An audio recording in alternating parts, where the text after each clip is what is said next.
আসসালামু আলাইকুম। জন্মভূমি সৈয়দ ইসমাইল হোসেন সিরাজি।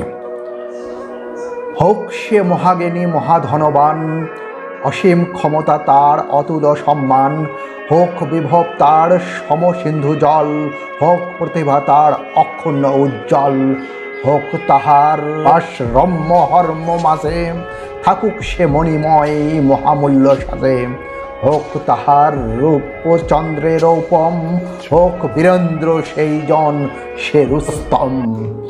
শত শত দাস তার সেবক চরণ, করুক স্তাবক দল স্তব সংকীর্তন। কিন্তু সে স্বাধীন কভু জন্মভূমি হিত, স্বজাতির সেবা যে বা করেনি কিঞ্চিত। জানাও সে নরাধমে জানাও সত্তর, অতীব ঘৃণিত সেই পাষণ্ড বর্বর।